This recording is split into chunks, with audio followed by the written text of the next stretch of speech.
안녕하십니까.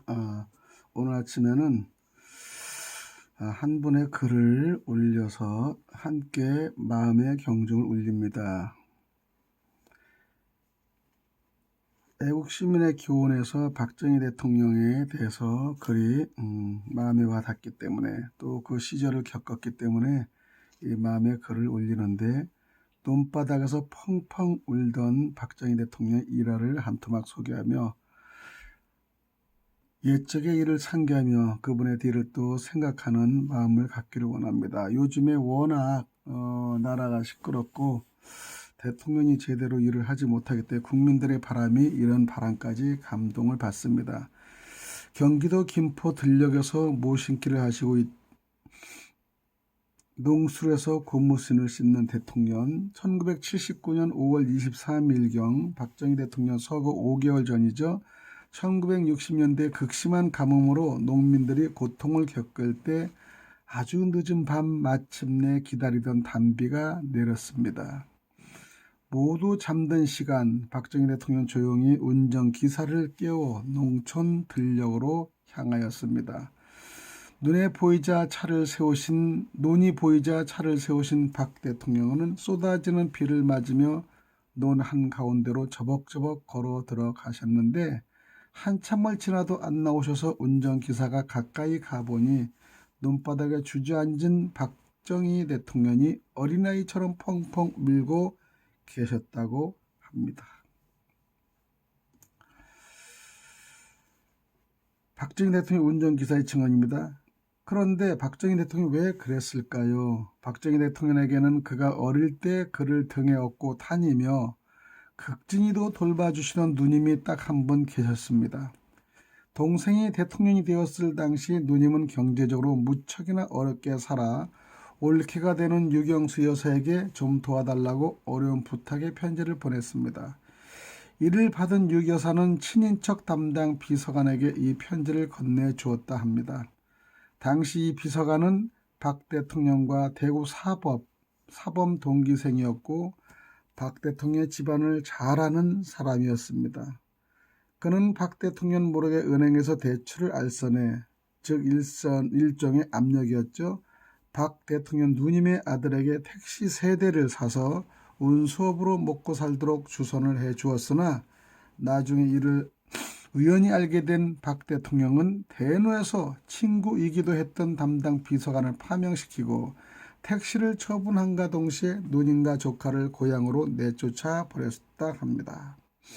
이 조카는 삼촌, 대한민국엔 거주 이전의 자유가 있습니다 라며 울먹이며 대들었지만은 박 대통령은 단호하게 고향으로 쫓아버렸습니다.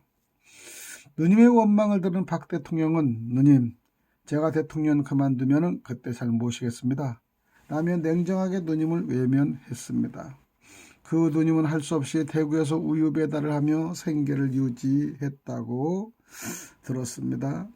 대통령인 동생을 원망하면서요, 단 한 분 그것도 자신을 극진히 돌봐주시던 누님이 어렵게 살고 있는데 대통령이 된 지금 이렇게도 냉정하게 뿌리친 그의 심정은 어떠했을까?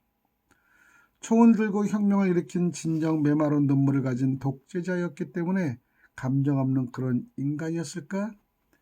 피를 나는 혈육의 정까지도 마다하고 공과 사를 분명히 하며 사리 사욕을 억제할 수 있는 것은 아무나 할 수 있는 것이 아닙니다.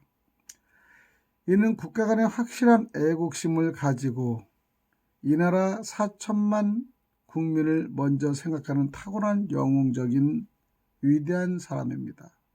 대한민국 역사 이래 진정한 지도자 박정희 대통령만이 할 수 있는 것이었습니다. 보라, 후임 지도자들을 그 누구 하나 부정부패 비리로 국민들을 실망시키지 않은 지도자가 한 명이라도 있으며 전직 대통령들의 자식들이 감옥에 갔었음을, 박 대통령 집권 18년 동안 단 한 번도 친인척 그 누구도 서울에 올라오지 못하게 했고 청와대 초청 한 번 안 했으며, 또 박 대통령 자녀 중 누구도 외국으로 유학을 보내지도 않았고 단 한 푼의 재산도 물려주지 않았으며 특혜도 베풀지 않았습니다.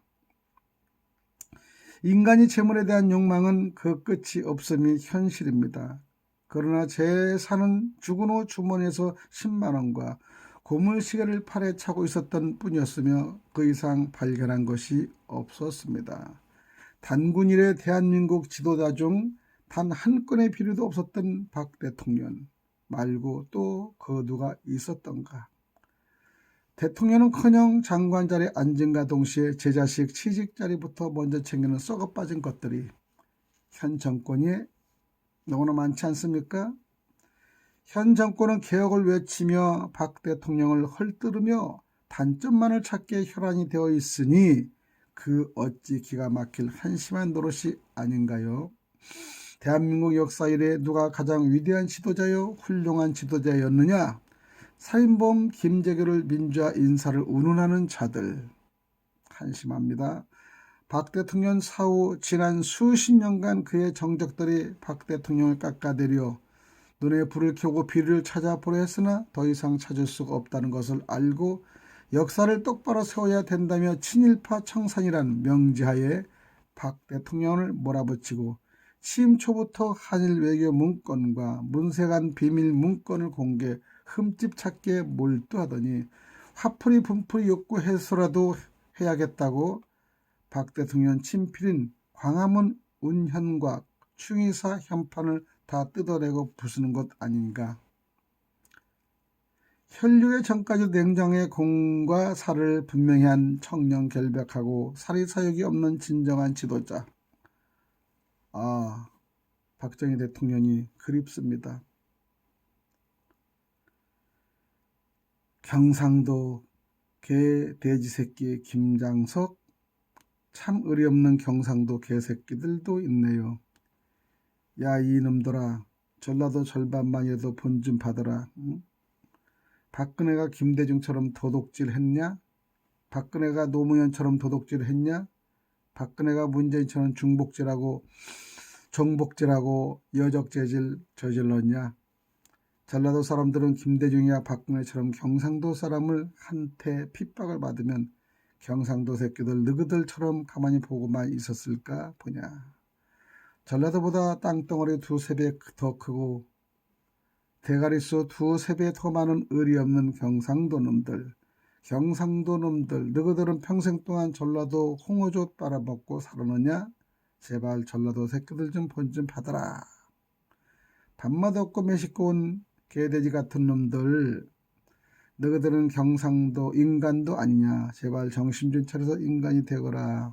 태태. 경상도 너희들, 내가 너희들 경상도 개돼지 새끼 인게 부끄럽다 한탄하는 경상도들. 박근혜 탄핵을 주도한 놈들도 경상도 놈들이다. 우리나라의 근대사를 봐라. 건전 보수파 대통령들은 하나도 빠짐없이 임기중 쫓겨나거나 퇴임 후 영창을 갖지 않느냐. 이승만, 박정희, 전두환, 노태우, 이명박, 박근혜. 전라도 사람 영창 간 거 봤냐? 소위 말하는 민주화 운동 출신 대통령들은 업적도 없고 임기중의 자녀들이 부정부패와 어울려서 영창을 갔어도 퇴임 후 엄청난 재산과 파격적인 추모를 받아도 병신 같은 경상도 개돼지 놈들은 찍소리도 못하고 제 고장 출신만 뜯으며 살고 있다. 태태 비겁하고 더러운 경상도 유권자들. 이 자리만 혼자만 보고 있노라니 마음이 아프고 가슴 터져서 다시 영상을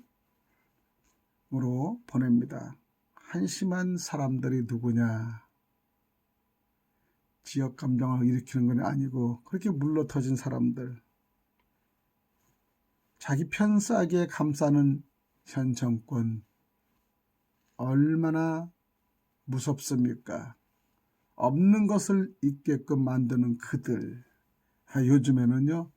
고추대를 먹고 코로나가 낫는다고 영상을 찍었는데 싹둑 잘라버리고 조정하고 있습니다.